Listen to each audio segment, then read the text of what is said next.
Hi there, this is Bill Wilkerson again. I want to talk to you about mental health in the workplace some more.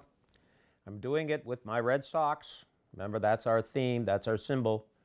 We're going to wear our red socks to let people know we're advocating for mental health in the workplace and in the workforces of our communities and our countries. Today I want to talk specifically about depression.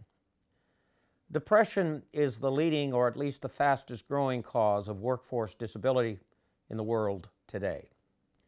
You know, we kind of think of it as something going on in here, right? Well, we're right on that. It is something that's going on in our brain. But it has major physical properties.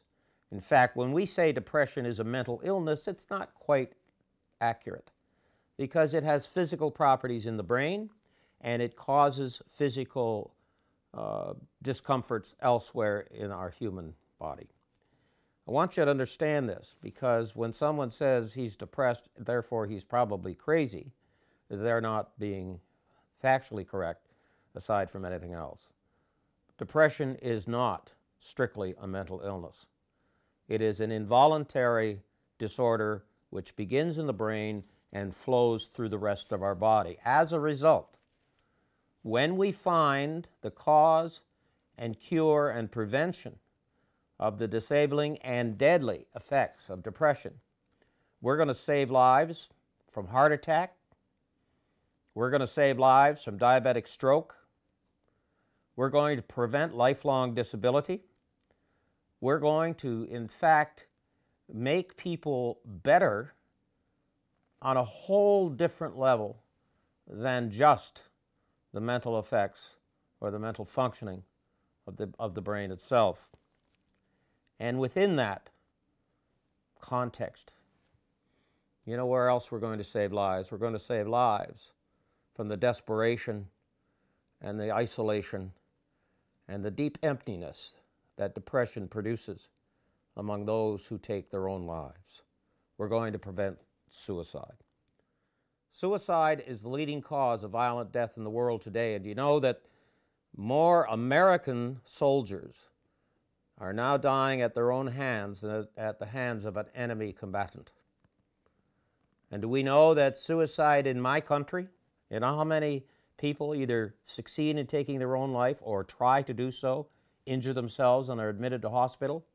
Enough to fill 50 jumbo jets. 22,000 human beings in my country alone. Do you know that in the United States, every month, Americans lose as many, nearly as many American lives as they lost through the entire Vietnam War to suicide? Do you know that despite the horrors of recent gun violence in the United States, we must note the fact that guns play a decisive role in suicides at twice the rate they do in homicide and murders? And do you know how we prevent suicide? Old-fashioned love and fighting depression. Do you know that when suicide becomes a thought in the mind of a person, they're not just making it up or crying for attention? And if you think your kid, when they talk about self-destruction or hurting themselves, just trying to get attention, don't think that way. Go to our website, mentalhealthroundtable.ca, and see the guidelines for working parents to promote and protect the mental health of their kids and to prevent adolescent suicide.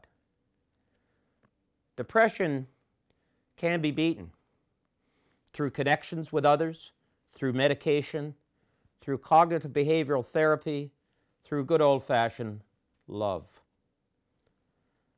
Behind this chair is the picture of some dear old friends of mine. It's a mother, father of a son, the father of a son, and those sons took their own life in early adulthood, but they suffered since early adolescence, and we didn't know why. We thought maybe they're just trying to get attention. So remember this. We will save lives by defeating depression. We will save lives by investing in depression research. We will save lives by improving the quality of care. And we are going to see all kinds of breakthroughs in our ability to contain this disorder and prevent its disablement and its mortal effects. So suicide, it's all of the business of all of the companies, all of the workplaces, and every one of us. Preventing it is our business. It's our job, and it starts with defeating depression. That's a big deal for mental health in the workplace, because that's where depression is concentrated in the labor force of this country, my own, and the world generally. We're going to talk some more about mental health in the workplace in Red Sox. Till then, till next time, this is Bill Wilkerson.